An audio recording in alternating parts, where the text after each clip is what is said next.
Maulana Ashraf Dockrat joins us on the line. Maulana, As-Salām Alaikum wa Rahmatullahi wa Barakatuh. Wa Alaikum Assalam wa Rahmatullahi wa Barakatuh. Jazakumullah khairan, Maulana, for joining us on the Book Review program this morning. Now, Ma, being the last day of Rabiul Awwal, it is important that we study the seerah of the Prophet sallallahu alaihi wasallam, and today we review a book on the seerah.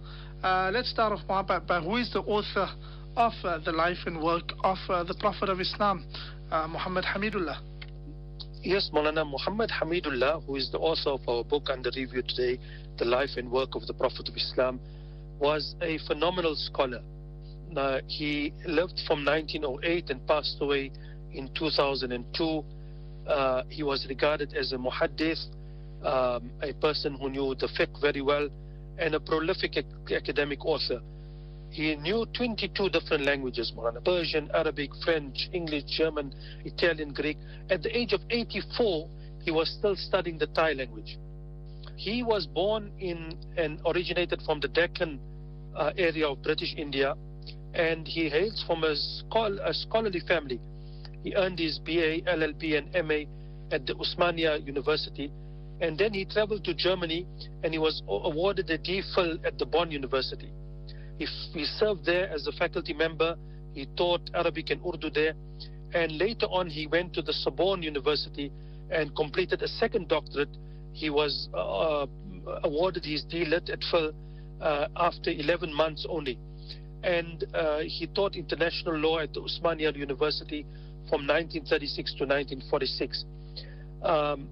Hamidullah was from a scholarly family from the Nizams of Hyderabad, and they established interest-free banking in Hyderabad. In 1948, Hamidullah was appointed by the Nizam as part of a delegation sent to London and the United Nations in New York to seek support against the invasion of the Nizam's territories by the Indian forces. He moved to Pakistan, and he was involved in the writing of the constitution of Pakistan after the partition of India and Pakistan. He traveled to France in 1948 and lived there for the remainder of his life, and he was awarded then by the Pakistani government the Hilal-e-Imtiyaz, the highest civil award of Pakistan. He donated all that money to the Islamic Research Academy in Islamabad. He was the last remaining citizen of the Hyderabad state, and he refused to return to Pakistan. He remained in exile from his homeland after its annexation by the Indian government in 1950. He devoted his entire life to scholarship. He did not marry, and he is known for his contribution to early hadith literature. The earliest hadith manuscript at the time, the Sahifa Hammam ibn Munabba, he discovered it in the Damascus library, and he worked on it, and he printed the edited copy of that.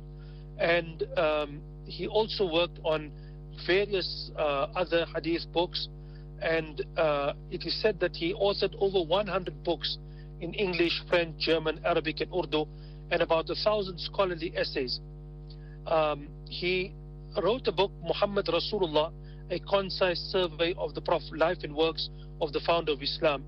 And he has a number of other articles, Islam, a general picture, Islam, philosophy and science, and then why fast, the Prophet's establishing states and its succession. And then in 1998, he wrote this work, The Life and Work of the Prophet of Islam. So I think this is an important contribution that he's made in the field of seerah, apart from his other books, Maulana. And who is the translator and editor, Mahmoud Ahmed Ghazi? Mahmoud Ahmed Ghazi lived from 1950 to his sudden demise in 2010. He was a Pakistani faqih, a jurist, and a scholar of Islamic studies, Sharia and fiqh.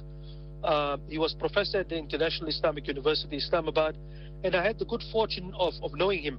He had come to South Africa several times. He also came for the Qadiani case, where he was regarded as an expert witness. He was fluent in Urdu, English, Arabic, Persian, Turkish, and French. And Ghazi was born in Kandla and comes from the family of the Kandlawi family, Maulana Muhammad Zakaria Kandlawi, rahmatullah alayhi, Shaykh al-Hadith, was his mother was a disciple of him, and his mother was a niece of Maulana Izarul Hasan Khandlawi. So he comes from a very important family. He started his Dars al-Nizami at Jamia Ulum al-Islamiyya in Karachi. He completed at the age of 16, and thereafter went on to complete his MA, his PhD at the University of Punjab. He has written a number of books, about 30 books, more than 30 books, 100 articles, and he has a number of lectures on the Seerah, and he's really well placed to edit this book and also to translate it from the original French.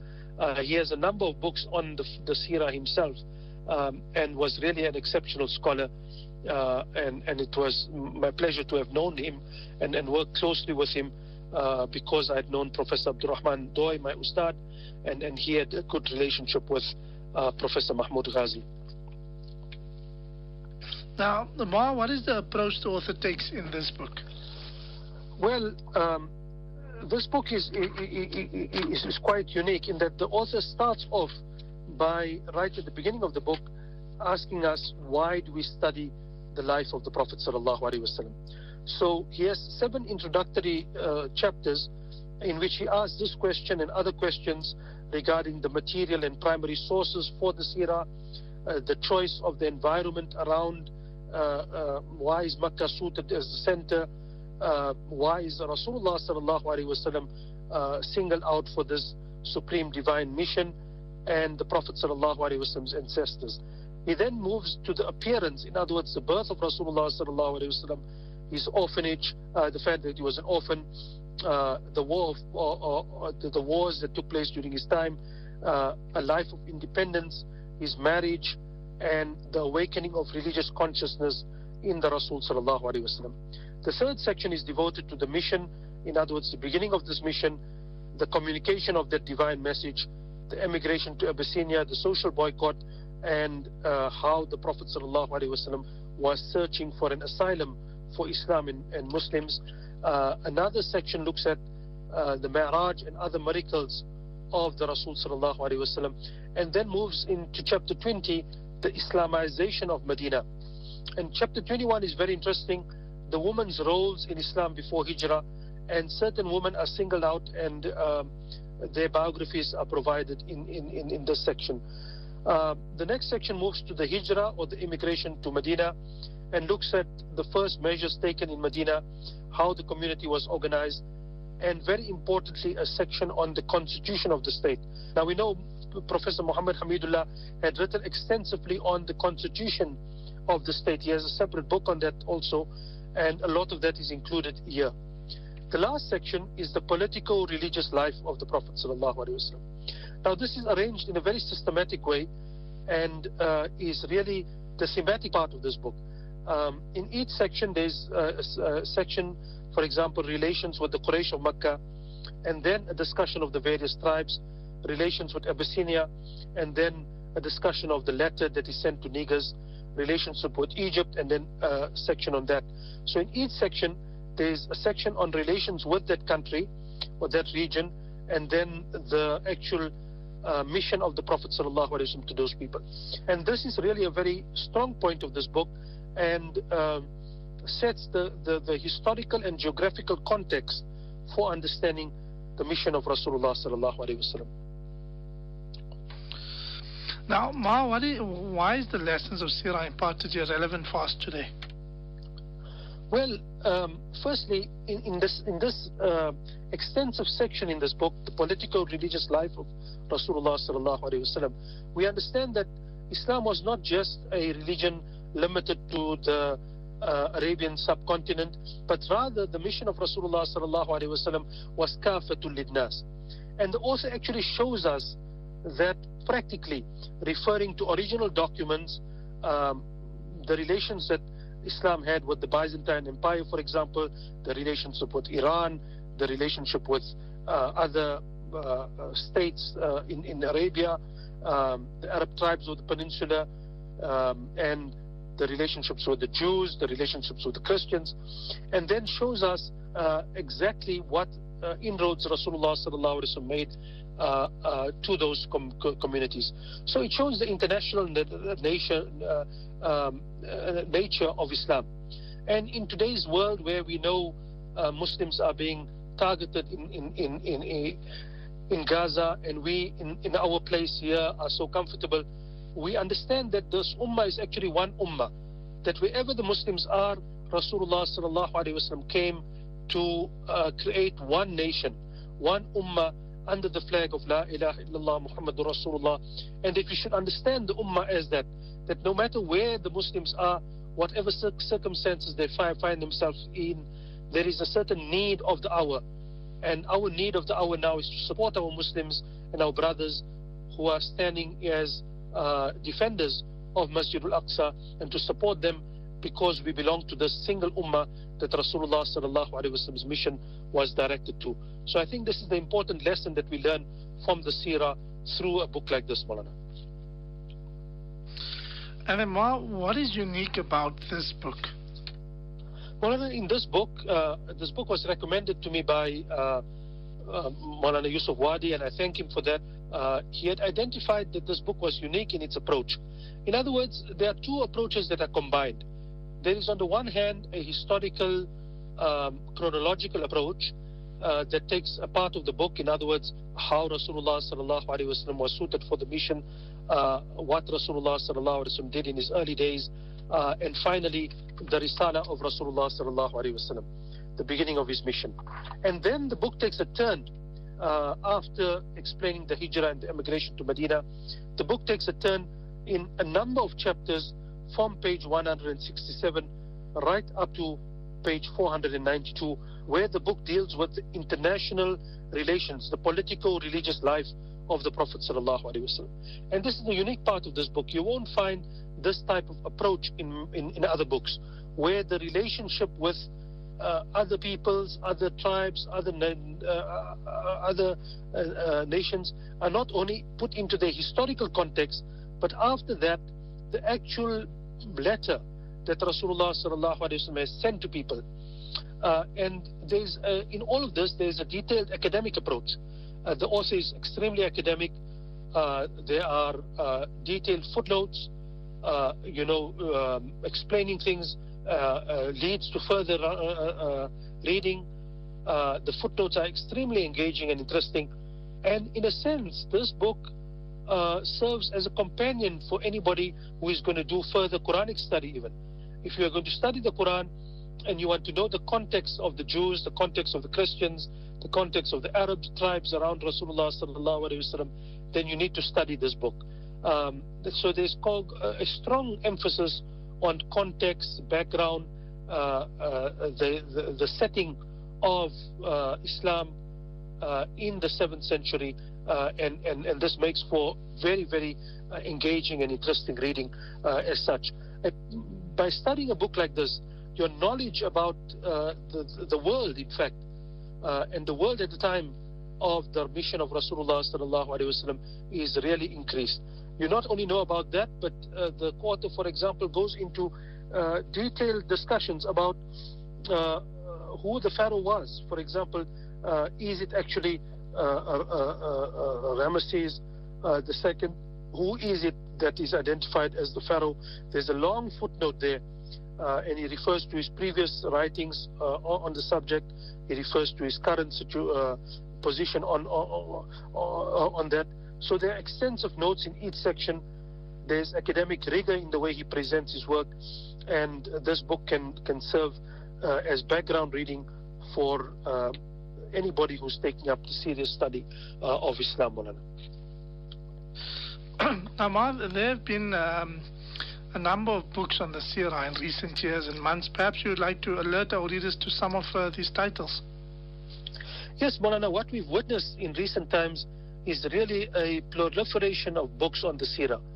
And readers are not short for choice when it comes to books on the seerah.